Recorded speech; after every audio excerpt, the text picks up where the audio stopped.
The day is the 19th day of April 2022. Good morning. This is KBC and this is KBC News Check. Glad you could make the time. A program that is actually aimed or geared to ensure that you know what is happening where you are, be it matters politics, be it matters education, and it matters humanities. All of them, we do dissect them here and put them into perspective. Today is no exception, and today we are actually honored to be discussing one of the things that if you're a young person living in Kenya or Sub-Saharan Africa, you need to keep a pen and paper close to you, because it's gonna come in handy, especially those in schools. We're talking about the Africa green transformation, and talking about green transformation, we're talking about TVETs. And joining me now is the UNESCO Eastern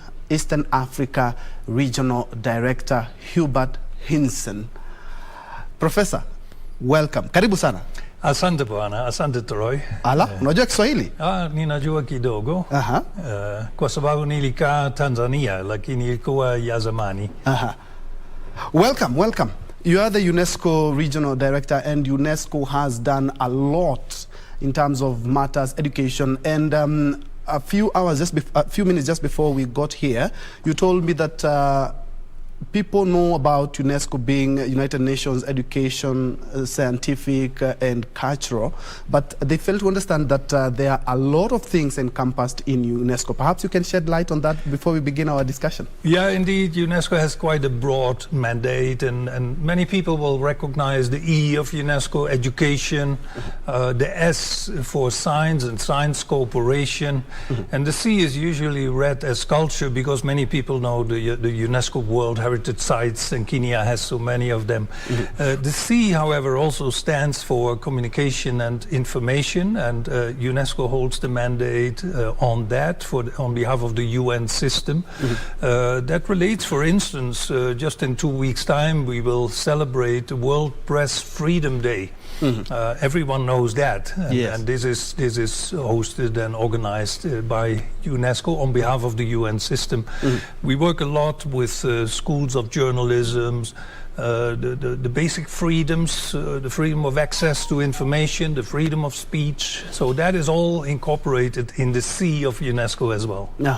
And we're going to be touching about, we've had something very nice about media freedoms, and the press day is just around the corner. You will talk about that a little bit later. But why skills development is so important, and when you talk about TVETs, and in Kenya, actually the uptake is quite encouraging, if you ask me, for the last couple of years. And what does UNESCO do to ensure that they support TVET education in the country? Yeah, first a bit about UNESCO and TVET. So the E of UNESCO is education, and that corresponds, of course, to the SDGs. Many people will recognize SDG 4 as the one goal of the whole agenda. That is focused on improving the quality and access to lifelong learning. So it is a very comprehensive goal, and I would also like to emphasize that education is a very strategic goal, because it will define whether all the other goals will move ahead or not. So without proper and high quality education, it will be very difficult to achieve the SDGs, the other SDGs. So it is a strategic goal, it is a catalytic goal. We should also recognize that under that goal and under UNESCO's mandate, we look at education in a comprehensive manner. It is the whole spectrum of education, from preschool, early childhood, to basic education, primary and secondary. Then also the work for jobs, the technical and vocational education and training, or TVET as we call it. And then of course the tertiary and higher education segment. And then the lifelong learning. So many people who had not benefited from any school years when they were young, that they can still engage in further training. So that is absolutely important. UNESCO in the TVET sector supports member states and governments in developing their policies and strategies. We also implement programs, for instance, here in Kenya, with the support of the Republic of Korea, so South Korea. We have a very important and large-scale regional program. It's called BEAR, that's the acronym, but BEAR stands for Better Education for Africa's Rise. And that's focusing on the TVET sector. And here in Kenya, we work with TVET colleges and support the strengthening of curriculum, the infrastructure. And also lately, because of the COVID lockdowns, we have supported the digitization in education so that we ensure that learning never stops, also during lockdown of COVID. Yeah, talking about TVET, why is it there is a gap in TVET, and why are so many young people in sub-Saharan Africa are not quite embracing TVET? And looking at what TVET is able to do, they can be able to be self-sustained within a very short time. Yeah, I think in the, especially here in Africa, I would say TVET has an image problem. It is often seen by the parents of the learners in the first place as the default option, or you're not good enough to go to university, so this is the default option. And I think that view is wrong. It is very important that in any country that you have a minimum and suitable capacity in the technical skills and in the skills in so many sectors that are absolutely a precondition for the economic and sustainable development of that country. I give you an example in my own country, the Netherlands. If you are a good plumber, your income per month will be higher than that of a university professor. Really? Absolutely. The skills are paid. If I bring my car to the workshop, you wouldn't believe the bill I get in Europe just for 1 hour, a mechanic looking at it. And these skills are appreciated in that society. They are rewarded with an appropriate salary. We should also look at the opportunity to link what I would call the formal TVET to the community TVET. Not in the communities. Think about a rural situation off-grid. In a rural community, maybe the community members cannot even afford to take 1-2 years to go through a formal TVET training. But they would benefit from having hands-on skills, so they can do minimal repairs. In these communities, we will also see more and more new technologies coming into these communities. But who's going to repair and install and introduce? So linking the formal TVET and the colleges and the polytechnics to community learning centers in these communities where community members can take up courses hands-on, maybe 4 weeks part-time, 6 weeks here and there, and they develop the skills to, and you need to accompany that with entrepreneurship skills, so that then these community members can develop their own initiative. And this will be very powerful in changing their livelihoods. So I think that is another element in showcasing that TVET, even if it is not at the formal level, can be very powerful for your income situation. And looking at what do you need to do to change that mindset, because a lot of young people are not diverging into TVET, they just want to insist on the white-collar jobs. Yeah, well, I think I'm happy to see that the government here of Kenya has taken a new initiative to brand TVET better, to give better information of what opportunities are out there if you engage in TVET. Also, the competency-based curriculum approach is very positive in that sense. So I see the government is making big steps to address that issue of the image problem. I always say at the end, the proof of the pudding is in the eating, as we know. You have to just show how these youngsters benefit from having gone through either a formal or community-based TVET experience, and maybe been able to set up their own companies and develop a very good livelihood situation for them and their families. And let's hear these stories from these young people themselves. There are so many out there. And I would also like to point that these very vibrant and new sectors coming up that require TVET. And that's what we call now green TVET, where we want to become green, revert to its solar energy, renewable energy, geothermal. We want to digitize, but where are the skills to accompany that transition? So there is a lot of new, vibrant jobs out there coming up, and I would invite youngsters to look at that. And as UNESCO, you're really pushing the green TVET. What exactly is green TVET? We already have TVETs, now you're talking about green TVETs. And why is it important, and especially in sub-Saharan Africa?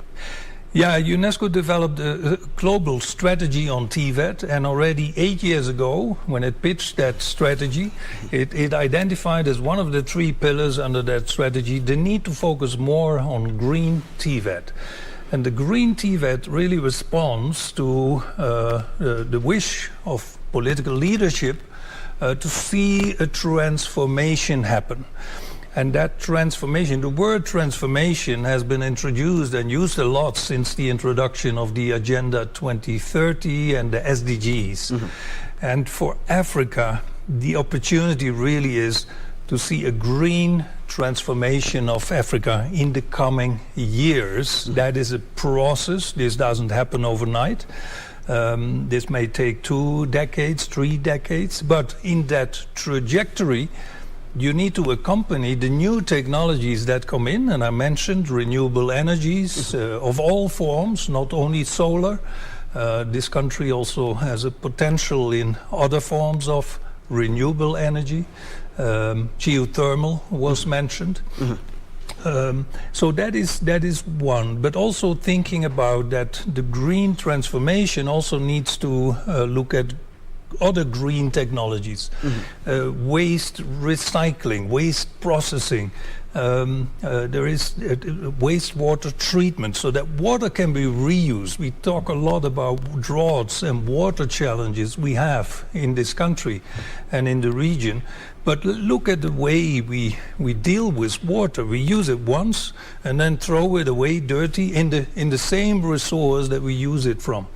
So you need environmental technologies to be able to upgrade that polluted water back to a quality where it can be reused, be it in agriculture for irrigation or in processing in industries. That means environmental technologies.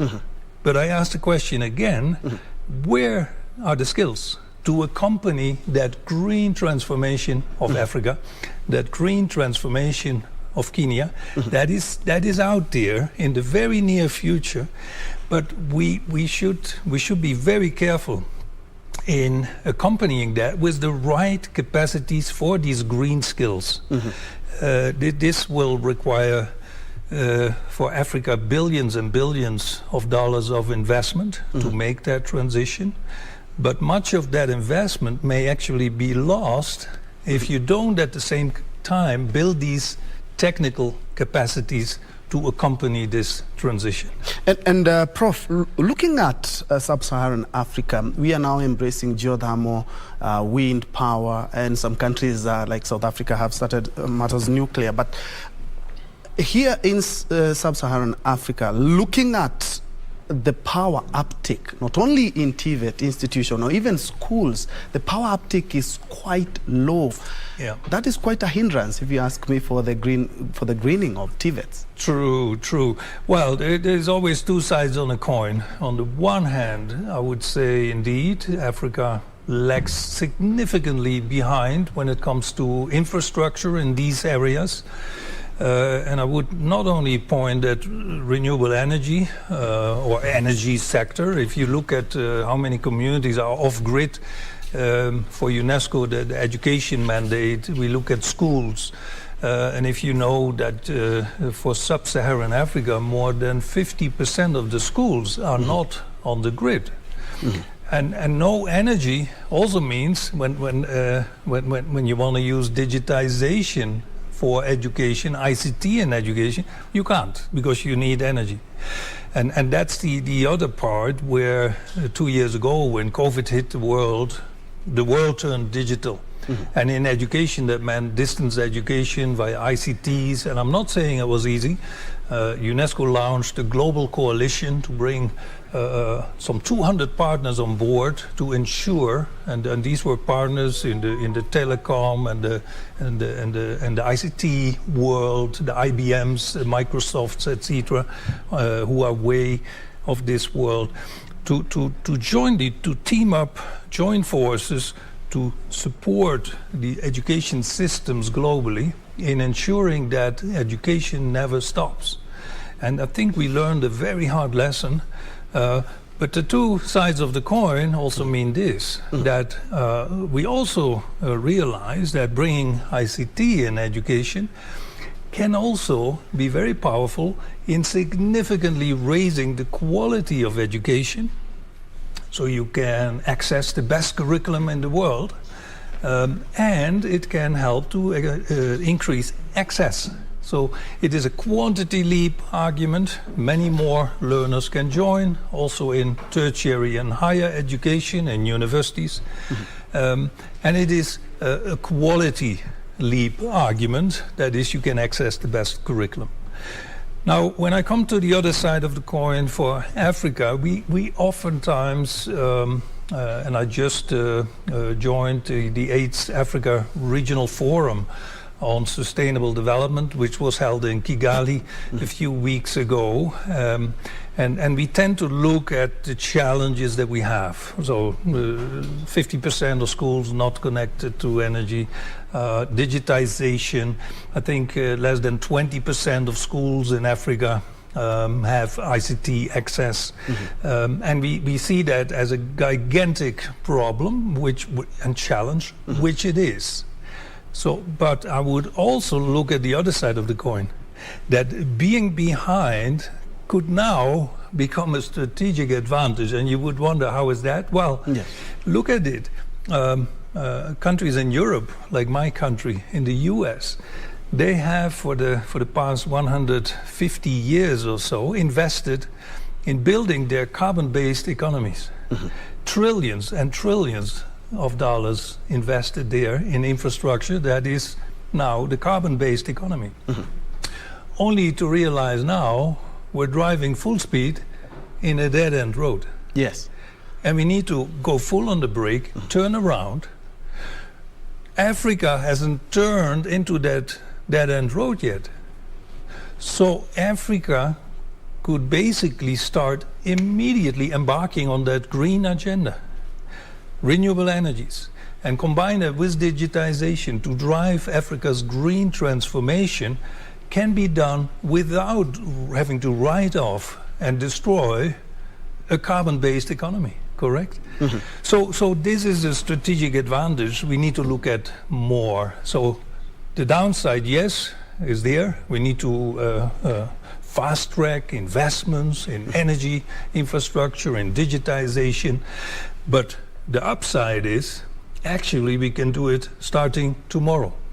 And the developed country, well, you see how difficult these negotiations and discussions are in the climate conferences to reduce emissions, because these countries realize we cannot simply write off all these investments, and we cannot immediately turn that car around and go back on the main road.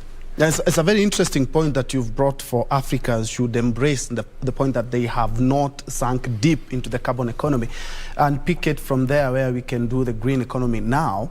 And looking at a country like Kenya, you are the regional head of UNESCO.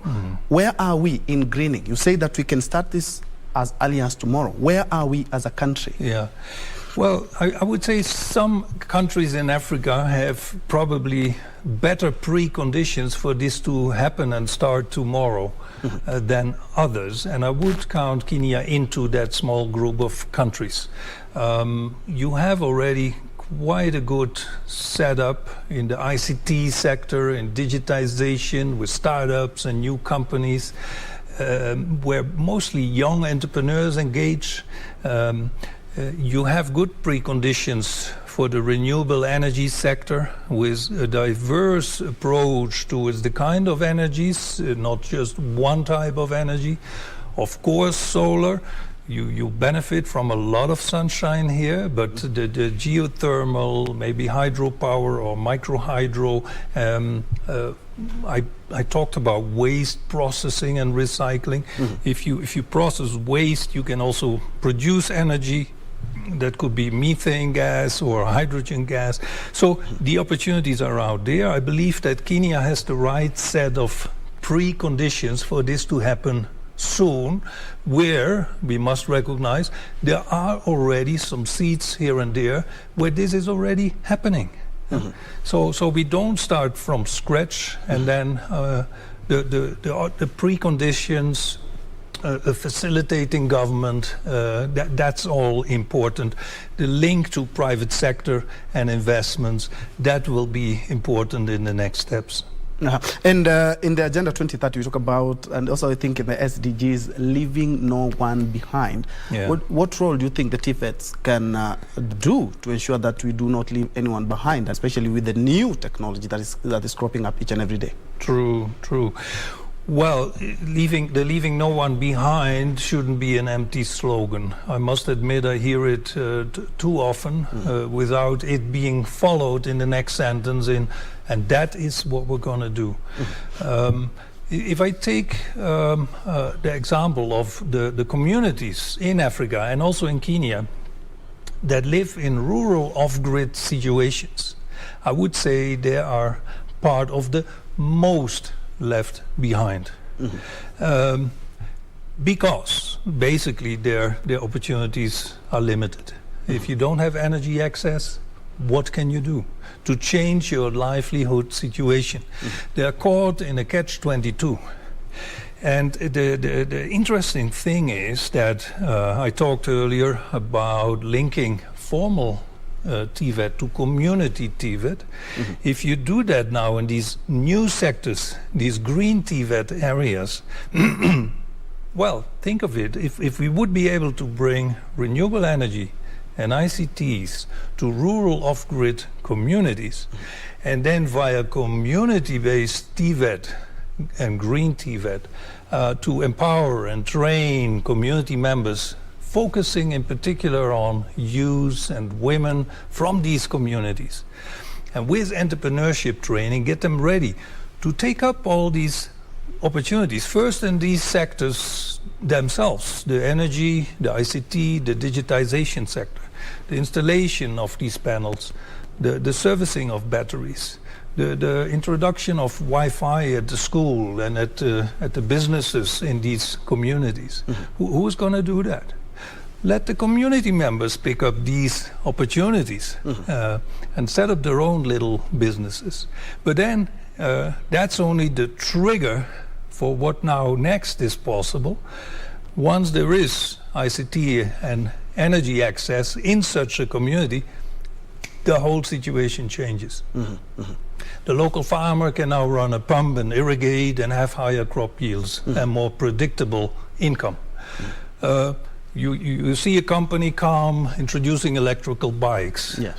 The same farmer has now a market access that expands tenfold. And he can sell these more and more higher yields of crops to a market further away.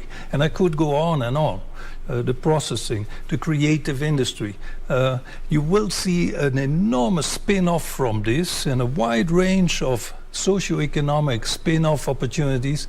And now let's make sure, again, that the community members will be put in a position to be able to pick these up. And that could be a game changer. Since you talk about leaving no one behind, yes. Imagine you would bring these communities from basically being in the Middle Ages directly into the 21st century with all the opportunities. And also what it means for services. If you have a school that is connected to the internet and what it does for quality education and continuity of education. The health center that can now store medicines and has cold facilities. The opportunities to drive the services up is also there. Yeah, and it's a good thing you've brought about the issue of internet connection, because in the last summit that was in Kigali, Rwanda, Rwanda as a country was mentioned as being one of the countries who are leading in the region in ensuring that there is internet connectivity in schools. Yeah. And of course, if it's in schools, it will loosely translate also into TVET institutions. What are they doing right? And what are the lessons that we can be able to pick up from our brothers in Rwanda? Yeah, I think what they're doing right, and we've seen that over the last 15 years or so in Rwanda, that is that high-level political commitment is accompanied by action.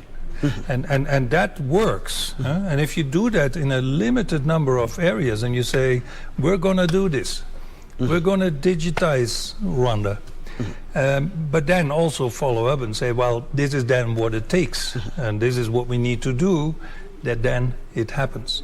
With UN colleagues, we have been thinking about this proposition. I mean, how many schools do we have in Kenya? We do have some programs on ICT and education, and a few schools here and a few schools there. If we go at this speed, it will take us another 100 years to get all the schools on ICT. So the discussion we're having now is, well, can we be more ambitious? What would it take to cover all the, 26,000 primary schools in Kenya? And so we want to have that discussion with your Ministry of Education, with the Ministry of ICT, and of course then forge a broad partnership to make that happen. So it is the vision, the commitment, but then also the follow-up action, including the budget. And that's what is needed. And still on Africa, tell us something about the Pan-Africa initiative on digital transformation, which I'm quite sure it's going to be a game changer when it comes to TVET's development in Africa. Yeah, well, UNESCO has been working in the TVET sector a lot. We have a lot of programs active in the region and in Kenya and in all over Africa. And we realized when COVID struck that also the TVET sector would benefit from digitization. It could make programs more accessible because you can now have distance learning in TVET as well. It can make programs more cost effective. And in times of lockdown, today it was COVID, tomorrow it's something else. You have continuity of education. So we then changed many of our programs to include a component of digitization in TVET. And then we realized that this is so effective, the whole of Africa needs to benefit from that. And that's when we talked to ECOWAS and said, let's scale this up. And that is where this initiative comes from. So you will see a lot of this in the coming years, and all our TVET programs will introduce a line of work, of course on green TVET, but also on digitizing and bringing ICTs to the TVET institutions themselves. And you've mentioned COVID-19, and it brings me back to where we were around a year or 2 years ago, and it showcased how vulnerable we are as a world, but it is also increased the internet uptake. It was a blessing in disguise. And in increasing the internet uptake, they also increased the uptake in Africa and in sub-Saharan Africa. How can we leverage on that to ensure that this project, the greening of TVET, is actually actualized despite the COVID challenge, which also increased the uptake because we had to learn from home, we had to work from home? Yeah, I would say COVID, of course, has brought a lot of distress. It was a shock to the world. No one could have imagined that something to this scale would happen. Just a figure at the peak of the early peak of the COVID crisis and lockdowns in 2020, there were more than 1.5 billion learners out of school. due to the lockdowns. But also imagine that were the school lockdowns, and this has impacted on learning achievements of children, and we need to see how we recover that now. But also in the workplace, lockdowns had a heavy impact on productivity, on continuity of production. So it had some kind of a freezing effect on economies and on people, and a devastating impact, therefore. Also health-wise, of course, I don't need to mention that. The recent estimates from WHO are that 15 million people died from COVID. That's a shocking number. And how many were affected, disease, working days lost. So that is true, but as the saying goes, every crisis also brings opportunities. And I think COVID has opened our eyes. That is that, we saw internet as something as luxury, and you can use it to browse and to do this and do your banking, and it's handy. I think we have long left that stage now. And for Africa, COVID, therefore, was an eye-opener. It basically told us that Africa needs digitization if it wants to make that transformation. So I think that is the positive side that we need to look at now. So how do we build forward better, a more resilient society, more resilient economies, and digitization has to play a part in that. And I would argue that green TVET would be an important component in making that happen. And the definition of green TVET is a broad one. And let me also emphasize that, of course, the conventional trades in TVET should not be abandoned now. In fact, we have capacity gaps there still. Yes. So let's also give these attention. But I'm emphasizing the green TVET because of this enormous need and drive, and also the commitment of governments that I see to make this transition happen. And then just an early warning signal, if you want to make it happen, then build your capacities in green TVET, because otherwise you're going to crash halfway. And it's a good thing you've brought it out clearly, because looking at countries like Rwanda, who you've said because maybe they have some goodwill from the government. How do we link this to government policies and priorities? Because we are seeing some countries doing very well. Yeah. Some countries haven't even started. Yeah, well, I would say the policy framework here is a very good one that supports this development. The preconditions are there. You have your Vision 2030, which sets out, for instance, one of the objectives is by 2030, Kenya will be an industrialized nation. Now, industrialized, my understanding is, in the new context of a green economy. And again, you need green TVET. The government also had supported the participation of teams from TVET colleges recently in the global skills, in the Africa Skills Competition in Namibia. Yes. And I think that is again also a step. And I mentioned earlier the government's initiative on rebranding TVET, making TVET more popular. And part of it is and I attended once a few years ago this Africa TVET skills competition. It's a very glossy show where then teams from different countries compete, either in bricklaying or in solving a car mechanic problem or in the hospitality industry, and they compete. And UNESCO supported this this program, and we have our TVET program. So in the colleges, we prepared the teams. We also supported their participation in Namibia. And we were so happy to see that while Kenya participated the first time, yes, they came out with medals. They came out with a number of medals in different categories, and that was really amazing. So I would say the government is pushing the right buttons. They are also looking at how to link to private sector. We see too often that education it unfortunately then ends up in unemployment. We need to bridge that gap and that mismatch. So we need to look at relevance of the education programs and make that connection with the workplace much earlier, already in the later stages of education. And again, the government has policies in place to facilitate that. So what I would, if I have anything to request from the government, is to strengthen the linkage between the partners that are supporting this sector, including UNESCO and others, the government and the private sector. And we can strengthen that cooperation much further. And the World Skills Competition is something that off the cuff we had discussed, and Kenya being the first time scooped some medals. Does that instill some confidence when it comes to what TVETs are doing in the country and where we are headed to as a country?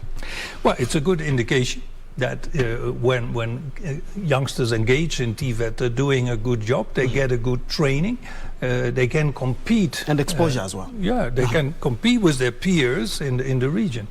So we're now going to follow up on that and train the teams further, because in October this year, we have the global chapter of the event. So that's the Olympics, basically, the global World Skills Competition. And we would like, again, to see the Kenya teams come back with medals. But you're perfectly right. Of course, why was this set up? It was set up to give more visibility to the importance of these different trades in TVET.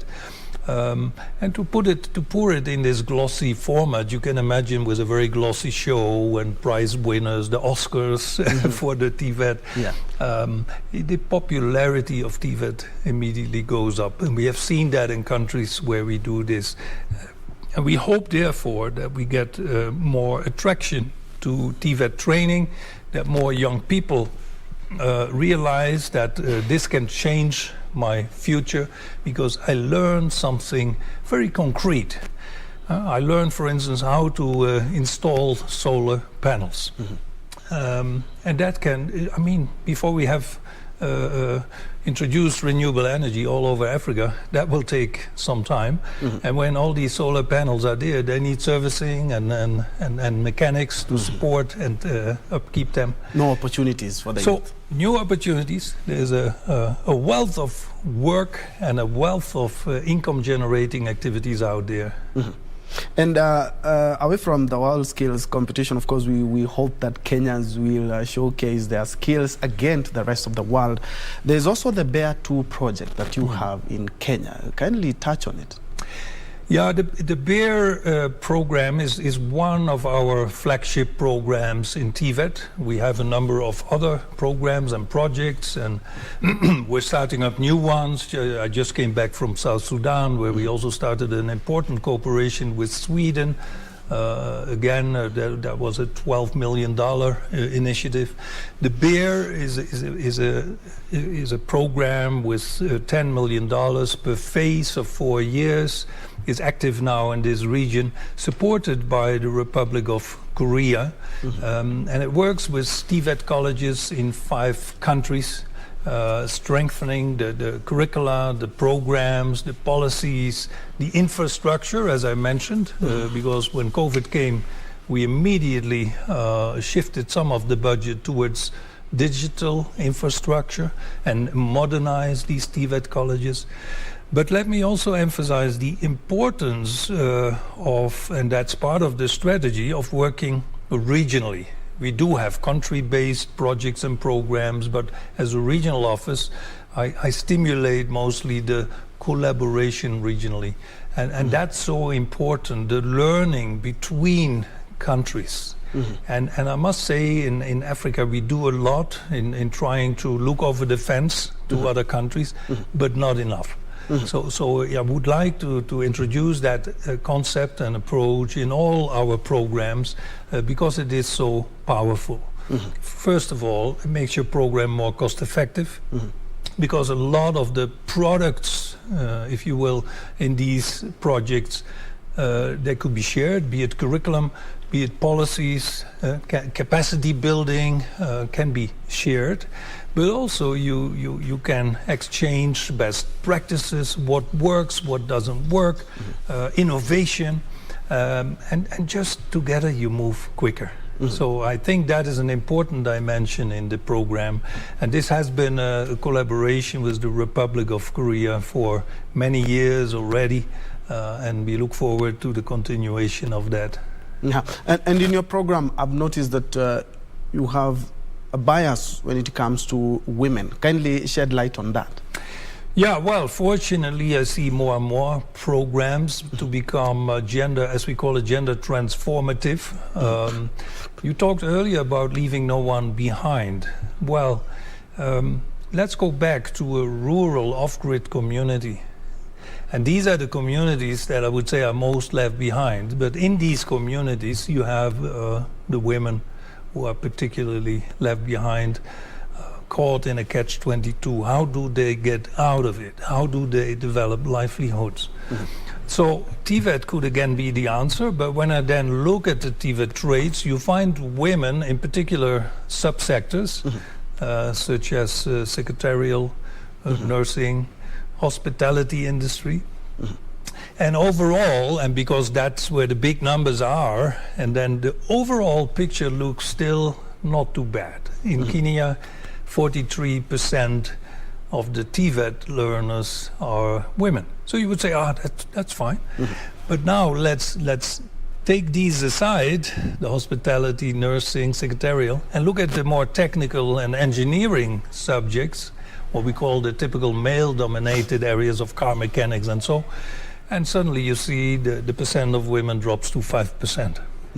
Is it that women are poor car mechanics? Not at all. Is it that women are poor carpenters? No. Forget it. They can do this equally well. So it is some kind of a hesitance to move into these subsectors. Now, we have done some work on that, including in Malawi, where we are working with the European Union, the delegation, in raising the percent of women in TVET trades. And we have advocated for that, including via, we worked with a popular singer there, and she recorded a song and a video clip, basically singing that men tell us we can't do this, and the video shows, and look here, we can do this. So they're doing painting and carpentry and car mechanics, and the result of that was, so first of all, that was a very catchy song. It hit the charts in Malawi, #1 for 3 months in a row. The lady became super popular, but also TVET became more popular for girls and women, and we saw an increase in the percentage of women registrations in TVET. So we need to work on that as well. And I would say I explained this rural off-grid approach. That's a program we're starting now. The pilot country is Zimbabwe.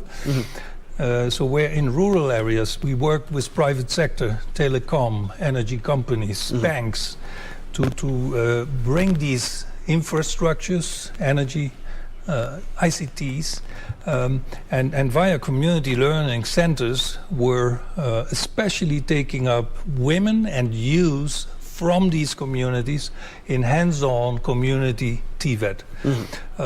So that will enhance the possibilities for women and girls in developing their own businesses and in picking up on these opportunities. And it's a good thing you've brought that out, because looking at Africa and Kenya in particular, women kind of tend to go towards the hospitality courses. Looking at 43%, it's a good percentage, but when we look at the technical courses, the masonry, the mechanics, the carpenter, we find that they're quite few. So we are hoping that despite the fact that you're doing more or less like a test in other countries, here in Kenya is going to bring more women into these courses as well. Yeah, absolutely.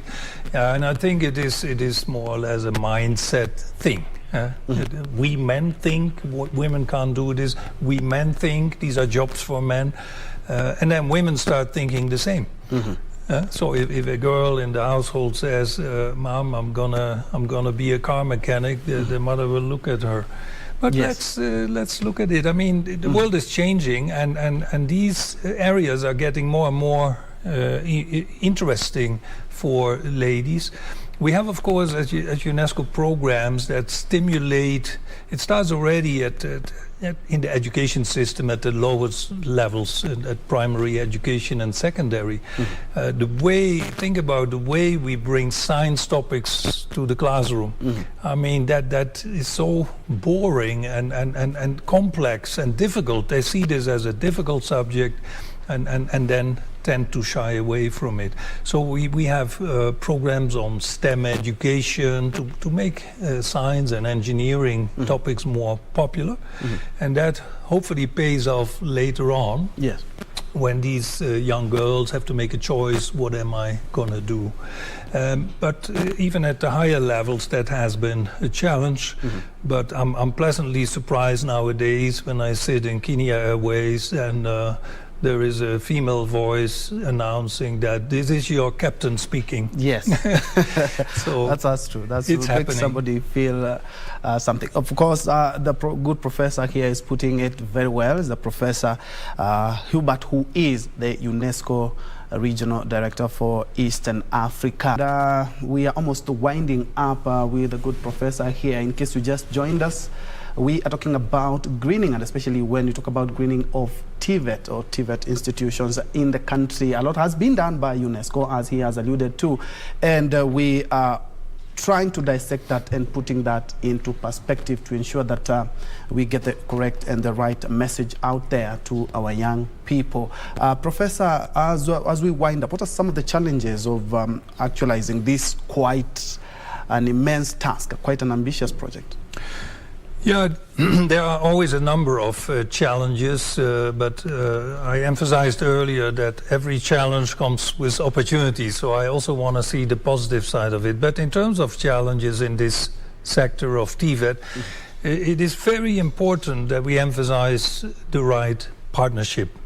So that makes it complex, because working with so many different partners is always difficult, but the opportunity is that then we get it right. And what you need in the TVET area is to have that partnership between the government and the government institutions in the TVET sector, including TVETA, etc.